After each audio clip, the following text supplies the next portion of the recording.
जय जय भोले भंडारी, जय जय, इसी को चलने दो। जय जय भोले भंडारी। देवताओं द्वारा इस कंद का शिव पार्वती के पास लाया जाना, उनका लाड़ प्यार और देवों के मांगने पर शिवजी का उन्हें तारक वध के लिए स्वामी कार्तिकेय को देना, कुमार की अध्यक्षता में देव सेना का प्रस्थान, महिसागर संगम पर ताड़कासुर का आना और दोनों सेनाओं में मुठभेड़, वीरभद्र का तारक के साथ घोर संग्राम, पुणे श्रीहरि और ताड़क में भयानक वध और ब्रह्मा जी की आज्ञा से कुमार का युद्ध के लिए जाना और ताड़क के साथ में उनका भीषण संग्राम और उनके द्वारा ताड़क का वध। तत्पश्चात देवों द्वारा कुमार का अभिनंदन और स्तवन, कुमार का उन्हें वरदान देना, कैलाश पर जा शिव पार्वती के पास निवास करना, शिवा का अपनी मैल से गणेश जी को उत्पन्न करके द्वारपाल पद पर नियुक्त करना, गणेश द्वारा शिव जी के रोके जाने पर उनका शिव गणों के साथ में भयंकर संग्राम और शिवजी द्वारा गणेश का सिर छेदन, कुपित हुई शिवा शक्तियों को उत्पन्न करना और उनके द्वारा प्रलय मचाया जाना, देवताओं और ऋषियों का स्तवन द्वारा पार्वती को प्रसन्न करना, उनके द्वारा पुत्र को जिलाए देने के बात कहे जाने पर शिवजी के आज्ञानुसार हाथी का सिर लगा देना और गणेश के धड़ से जोड़ करके उसे जीवित कराना, पार्वती द्वारा गणेश जी को वरदान, देवों द्वारा उन्हें अग्र पूज्य माना जाना और शिव जी द्वारा गणेश को सर्वाध्यक्ष पद प्रदान करना और गणेश चतुर्थी व्रत का भी वर्णन। तत्पश्चात सभी देवताओं का उनकी स्तुति करके हर्षपूर्वक अपने अपने स्थान को लौट जाना। स्वामी कार्तिकेय और गणेश की बाल लीला और दोनों का विवाह के विषय में विवाद और शिव जी द्वारा पृथ्वी की परिक्रमा तथा आदेश, कार्तिकेय का प्रस्थान, गणेश की माता पिता परिक्रमा करके उनसे पृथ्वी की परिक्रमा स्वीकृत कराना और विश्व रूप की सिद्धि और बुद्धि नामक दोनों कन्याओं के साथ में गणेश जी का विवाह कराना और उनसे अक्षेम तथा लाभ नामक पुत्रों की उत्पत्ति हुई और कुमार का पृथ्वी परिक्रमा करके लौट आना, क्षुब्ध होकर के फिर वह क्रोच पर्वत पर चला जाना और कुमार खंड के श्रवण की महिमा कही गई। बोले जय शिव शंकर भगवान की जय। रुद्र संगीता के पंचम युद्ध खंड में ताड़क पुत्र ताड़काक्ष, बिंदुमाली और कमलाक्ष की तपस्या, ब्रह्मा द्वारा उन्हें वर प्रदान, मैं द्वारा उनके लिए 3 पुरों का निर्माण और उनकी सजावट और उनकी शोभा का वर्णन, ताड़क पुत्रों के प्रभाव से संतप्त हुए देवों की और ब्रह्मा के पास वरुण की पुकार और ब्रह्मा का उन्हें शिव के पास में भेज देना, शिव की आज्ञा से देवों का विष्णु की शरण में चले जाना और विष्णु का उन दैत्यों को मोहित करके उन्हें आचार भ्रष्ट कराना,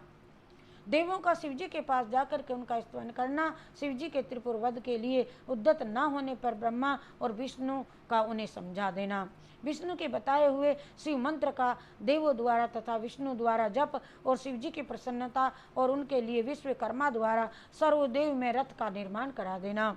सर्वदेव में रथ का वर्णन और शिवजी का उस स्थान पर रथ चढ़ कर के युद्ध के लिए प्रस्थान और उनका पशुपति नाम पढ़ने के कारण शिवजी द्वारा गणेश जी का पूजन और त्रिपुर दाहे में दानव का त्रिपुर से जीवित बच करके निकल जाना और देवों के स्तवन से शिवजी को कोप शांत हो जाना और शिवजी का उन्हें वरदान देना, मैं दानव का शिवजी के समीप जाना और वर याचना करना, शिवजी से वर पाकर के मैं वितल लोक को चले जाना, दम्भ की तपस्या और विष्णु द्वारा उसे पुत्र प्राप्ति का वरदान, शंखचूड़ का जन्म, तप और उसको वर की प्राप्ति, ब्रह्मा जी की आज्ञा से उनका पुष्कर में तुलसी के पास में चले आना और उनके साथ वार्तालाप, ब्रह्मा जी का पुण्य वहां लौट करके प्रकट होना और दोनों को आशीर्वाद दे देना, शंखचूड़ का गांधर्व विवाह की विधि से तुलसी का भी पानी ग्रहण करा देना, शंखचूड़ का असुर राज्य पर अभिषेक और उसके द्वारा देवों का अधिकार छीना जाना, देवों का ब्रह्मा की शरण में जाना और ब्रह्मा का उन्हें साथ लेकर के विष्णु जी के पास में चले आना, विष्णु द्वारा शंखचूड़ के जन्म का रहस्योद्घाटन और फिर सबका शिव के पास आना और शिव सभा में उनकी झांकी करना तथा अपना अभिप्राय प्रकट करना,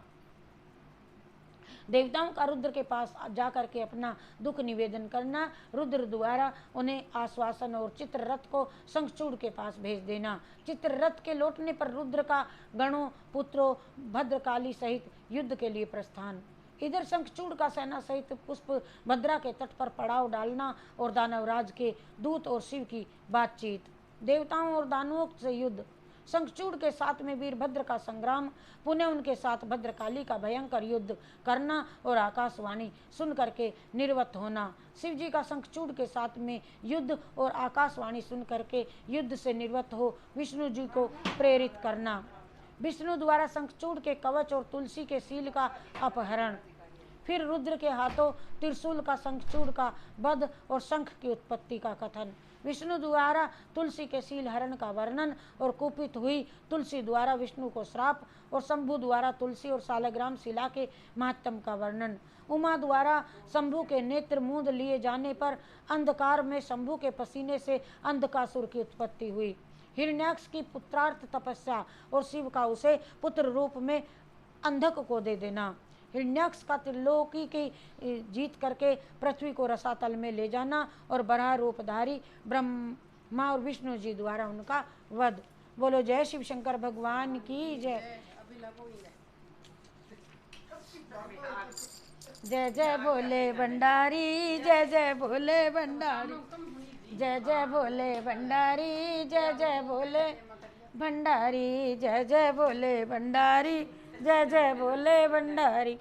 जय जय भोले भंडारी, जय जय भोले।